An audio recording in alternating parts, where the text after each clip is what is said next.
Article 4 of the annual town meeting. This is the town meeting budget.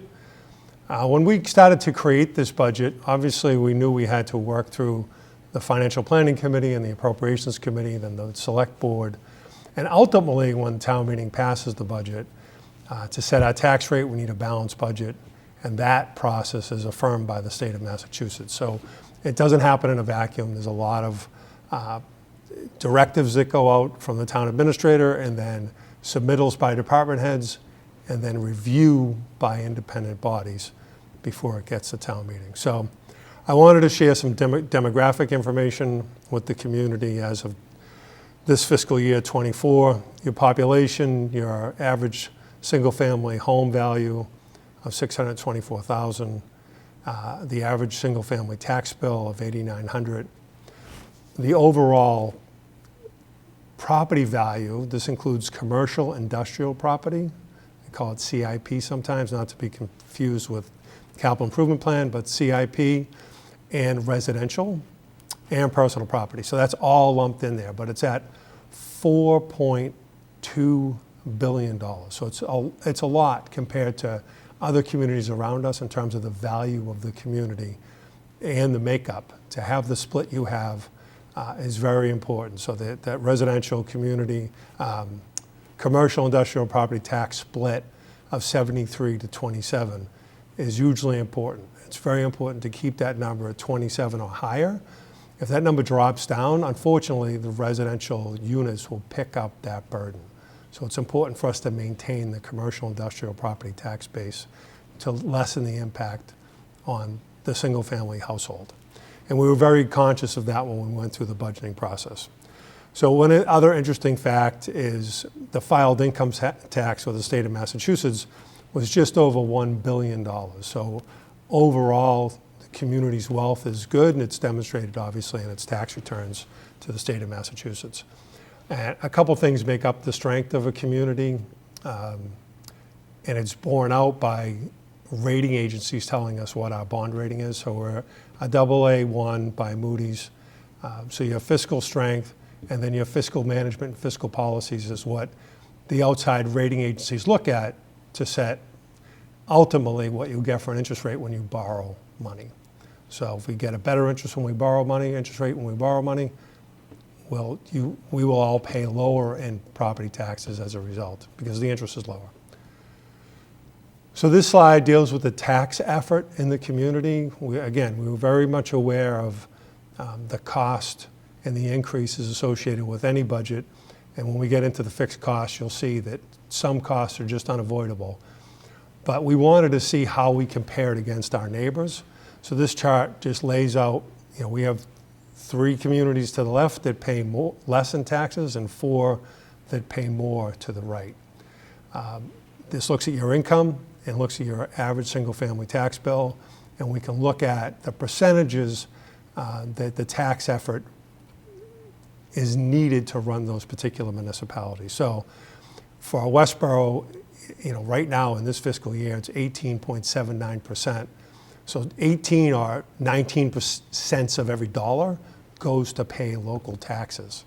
So that's how we compare. And Southborough is the lowest at 10.14.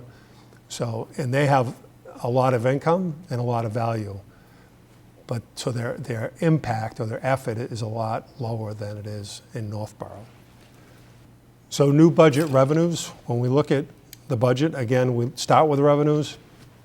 We want to know what we're going to have under the Proposition 2.5 allowance and what our new growth might be. This is an estimate of $30 million. It's conservative. It's put together by the assessor's office.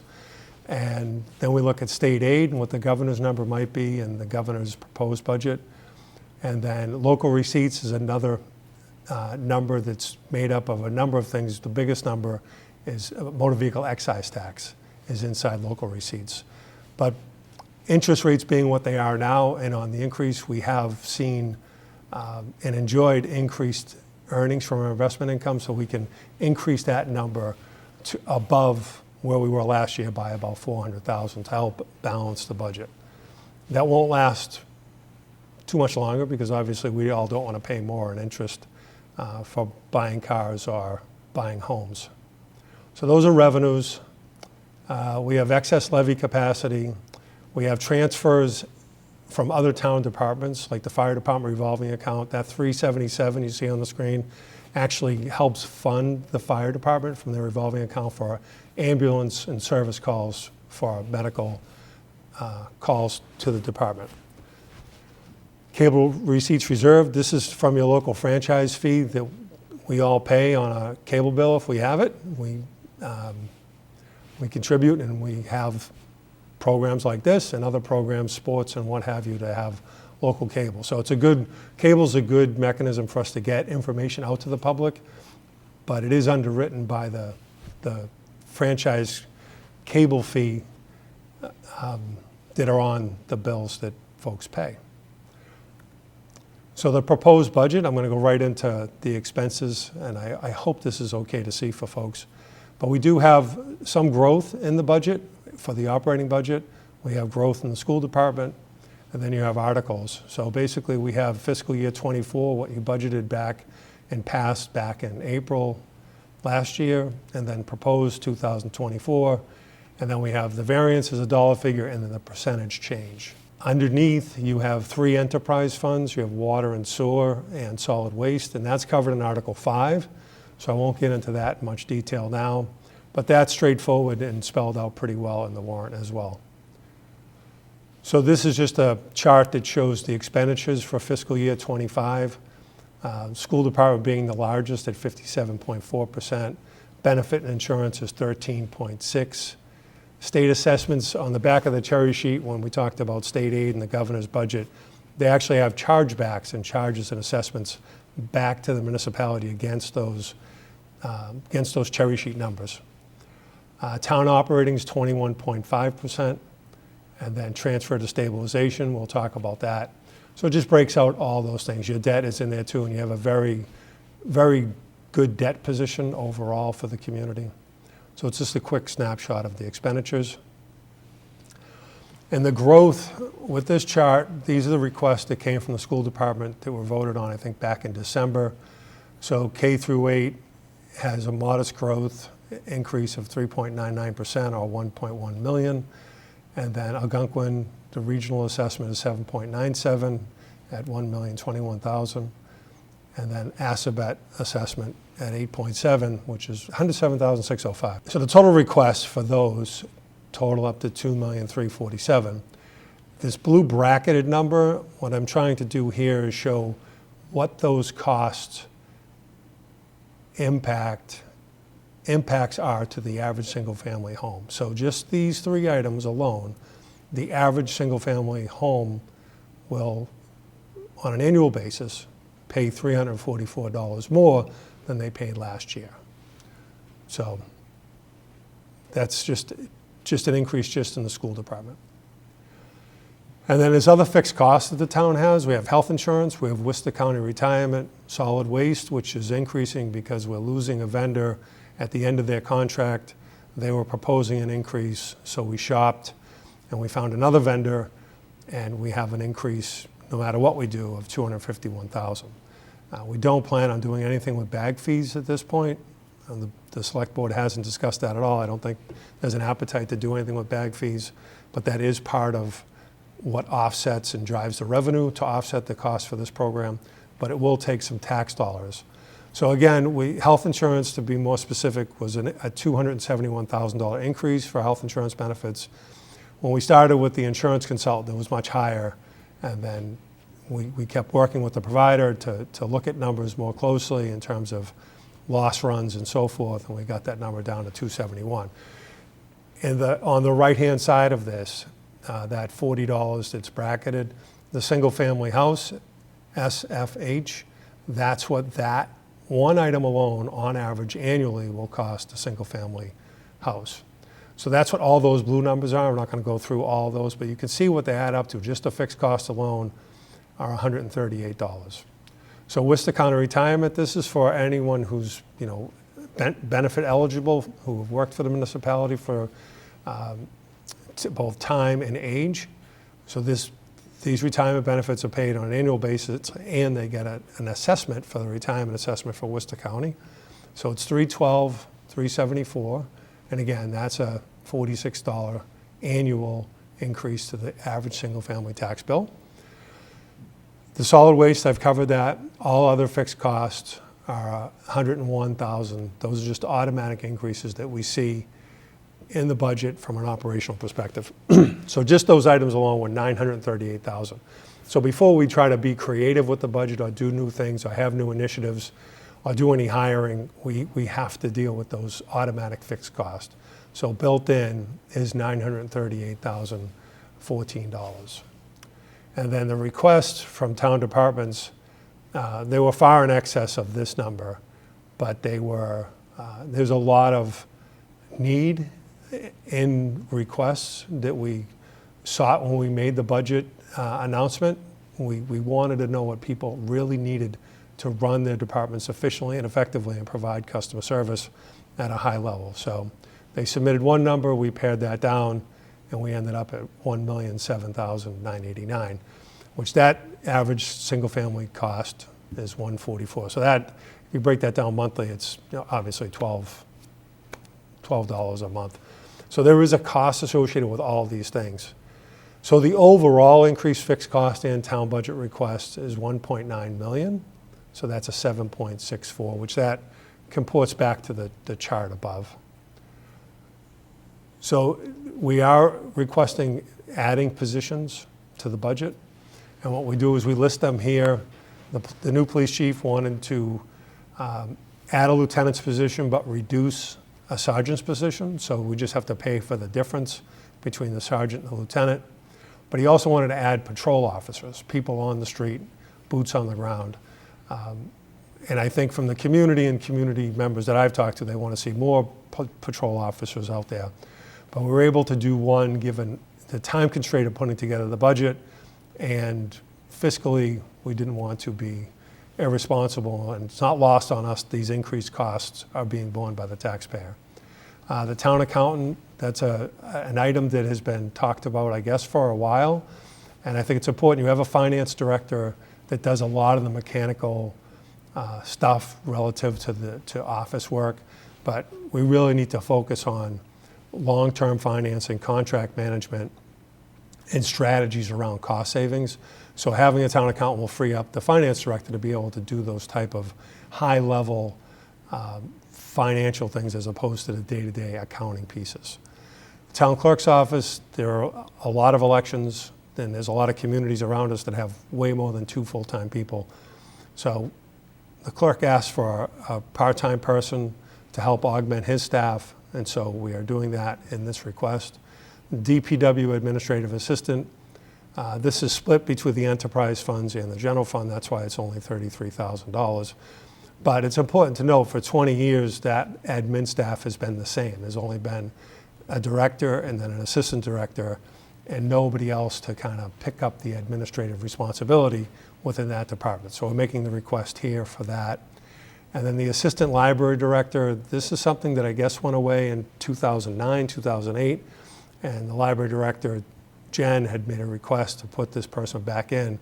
There are a lot of excellent programs that the library runs, and we want to maintain those and we want to grow those. And you can only do that by adding this position. I will also say that, we want to create some depth in particular departments where we have a succession plan in place. So if someone were to leave or something unfortunate happens, we're ready to deal with that. So making these type of adjustments now help us in the future to offset those impacts if people were to move on or find other employment. So we're going to enhance programs and we're going to set ourselves up for succession planning. Increase the library hours. This is an assistant that I believe is part-time that will allow us to add hours that allow us to open on Mondays earlier than what we open now. I think we open at noon. I think we'll be able to open at 9. But again, all of these programs that I'm doing with these warrant articles, we're encouraging folks to call and ask questions. So if I misspeak, I'm not a professional newscaster, as you could tell. So you gotta reach out, you gotta ask us the question so we can have good information for you to make a good decision at town meeting. That's the purpose of this all. And the last line is health insurance. We don't know if these employees will take health insurance or not, but we have to be responsible. We have to budget for those. So that total on an annual basis is $96,000. If all 4.5 FTEs took the health insurance, that's what the number would be. And that's rated on our highest, most expensive plan. And a lot of people don't do that because they have to contribute more money to that plan. And again, that total is $462.13. And again, in brackets, the $68 is what the average single-family home will end up spending on average for those particular positions. So the budgetary impact, we know what today what the average single-family home value is. This is an estimate of what it'll be next year. We're estimating a 5% increase just based on historic trend. Could be higher, could be lower, but this is just an estimate. Fixed costs make up 1.55% or $138 of new taxes to the single-family taxpayer. School budget makes up 3.8%, and that equates to $346. And then town department request is 1.66% or $148. So all new revenue and other places where we had reductions in fixed costs, that is a negative, which is great. So when we have savings, whether it be in borrowing or bond reissuing, there's an $18 savings. So as presented, the 6.88% increase, that's what the increase is overall to the single family tax rate. That equals $614. So the rate today, or the cost today for the single family house is $8,917. It'll move to $9,531. And I'll just remind folks to try to go back to earlier slides relative to where we are in relation to our other communities, both as an income and as in tax effort. You'll still be right in the middle. You won't be way above or way below. And all those other communities, departments, and budgets are growing at the same rate or greater than ours. So you'll still be right in the middle. We'll do that analysis every year, obviously, just to see how we compete against our neighboring communities. We're going to increase receipts of 65 and older to 69,000, and then we're going to change some of the parameters for the senior work-off program. These are all maximum allowed limits under state law, so we're going to adopt the full maximum. So again, being aware of the tax increases for folks that are on this slide, we want to protect the most vulnerable in the community, and that's what this is trying to do. I will tell you that there's other things that the select board is trying to do to offset this cost as well.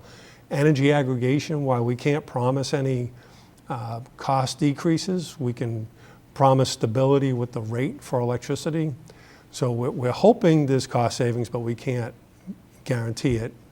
But many communities that have done this, and I did it once in Grafton, and there's been significant savings by going out to bid and aggregating the electrical load of the community. So we hope there's savings there. So that's an attempt. The board funded with ARPA funds change over to LED lights for our street lighting, which our street light budget I think is $186,000 annually. If we implement the program as it's designed and go to LED, there's a savings of about $100,000 a year. So that'll be a savings. So those are small things, I understand that, but we're trying to make small adjustments to save people money as we go. We also are investigating solar at the senior center. Their heating system is extremely expensive to run. If you want to know details of the budget, it's very expensive to run that heating system, and solar on that roof could offset that. So we could take advantage of the same program that the school department's running now, or they're involved in, and save on costs for electricity. And just in terms of our reserves, I'll just focus you on the bottom line. You have an $80 million operating budget. Your reserves are $6,374,000. And that is within, that's 8%, and that is within your 5 to 10% policy range that are written in your financial policies. So I'm going to leave it at that. If folks have particular questions on the budget, it's fairly complex. It's obviously $80 million. It's a growth from last year, and I've tried to articulate what the changes were. But if you have questions or concerns, please call our office or send us an email with any particular questions. And we'll be happy to research it or just get straight back to you with an answer. So thank you very much.